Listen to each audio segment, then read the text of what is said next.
이러한 상악동 거상술을 무조건적으로 해야 한다라고 알고 계신 분들이 있는데요. 출혈, 부종, 그리고 상악동 내 점막의 천공 등과 같이 다양한 부작용이 있을 수 있기 때문에 꼭 필요한 경우가 아니라면 굳이 하실 필요는 없습니다. 반대로 무조건 웬만하면 하셔야 되는 경우도 많습니다. 대표적으로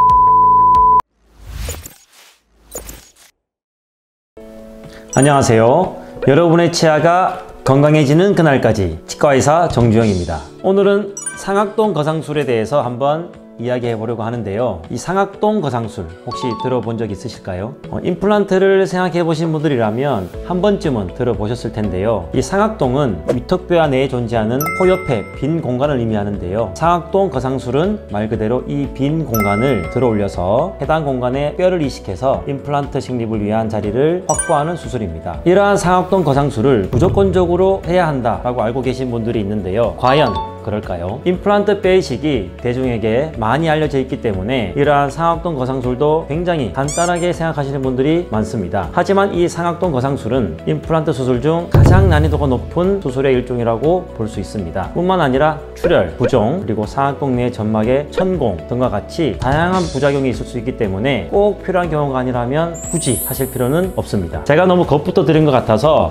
뼈 이식 무조건 하면 안 되겠다 하시는 분들이 계실 텐데요. 반대로 무조건 웬만하면 하셔야 되는 경우도 많습니다. 대표적으로 어금니가 빠진 상태로 오랜 시간이 지났거나 또는 염증이 있는 상태로 너무 오래 방치가 되어서 기존에 있던 잇몸뼈가 많이 녹아내는 경우, 또는 치아가 빠지기 전부터 뼈가 이미 얇은 상태셨는데 거기서 치아가 빠진 뒤에 그 잇몸뼈가 더 얇아진 경우입니다. 이러한 경우나 이 외에도 다양한 이유로 임플란트를 이식할 때 뼈가 부족하면 이 상악동 거상술과 뼈 이식을 진행하셔야 되는데요. 이 상악동 거상술을 고려하기 전에는 필히 점검을 받아보시고 자신이 어떠한 경우에 어떠한 술식이 더 적절한지를 꼭 체크해보고 진행하시는 게 좋겠습니다. 이 상악동 거상술의 진행 방식은 보통 두 가지로 나눠서 설명할 수 있는데요. 수직 거상법과 측방 거상법입니다. 수직 거상법은 우리가 임플란트를 심을 때 취조골에서 임플란트를 심는 방향으로, 다시 말해 잇몸에서 정확히 수직은 아니지만 그 방향으로 기구를 접근시켜서 상악동 안에 있는 막을 거상을 시키는 방법입니다. 측방 거상법은 말 그대로 측방, 광대뼈 아래쪽 옆에서 접근해서 이 상악동 막을 거상시키는 수식인데요. 이 두 가지는 각각의 장단점이 있습니다. 수직 거상법의 경우에는 임플란트가 들어가는 그 주변으로만 절개가 되기 때문에 수술 후에 통증이나 붓기가 상대적으로 적은 것이 특징입니다.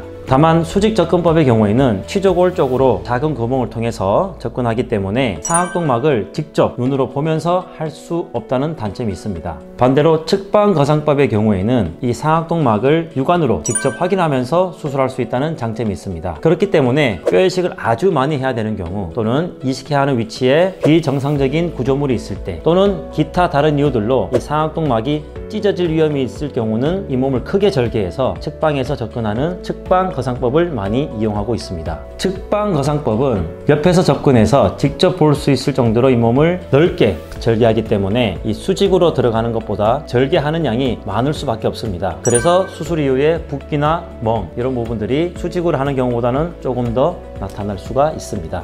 이 두 가지 수술 방법 모두 다 각자의 장단점이 있기 때문에 진행에 앞서서 전문의들과 꼭 충분한 상담을 하신 후에 자신에게 적합한 수술 방법으로 진행하시기를 권해드립니다. 이러한 상악동 거상술 이후에는 몇 가지 꼭 주의하셔야 될 사항들이 있는데요. 먼저 점막이나 뼈 이식제 이러한 부분이 터져서 감염의 위험이 있기 때문에 수술 직후에는 실밥을 제거하기 전까지 빨대를 빠는 행위는 절대 하지 마셔야 됩니다. 또한 코가 답답하거나 콧물이 나온다고 코를 아주 세게 풀어버리면 안쪽에 압력이 가해질 수 있기 때문에 가볍게 휴지로 닦아주는 정도만 해주셔야 되겠습니다. 마찬가지로 수술 후에 한 2-3일 정도 코피가 나는 경우도 있는데요. 이때도 닦아주시기만 해주시고, 만약에 이런 증상이 오래 간다 하시면 꼭 병원에 들려서 체크를 받아보시기 바랍니다. 그리고 양치질을 하실 때도 이 수술 부위는 닦지 마시고 아침 저녁으로 깨끗하게 헹구고 소독해 주시면 되겠습니다. 오늘은 이렇게 상악동 거상술에 대해서 진행 방식과 주의사항에 대해서 한번 알아보았는데요.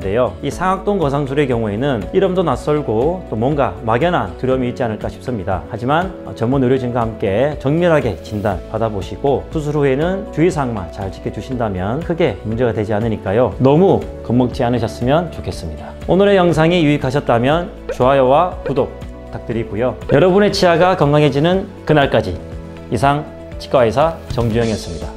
감사합니다.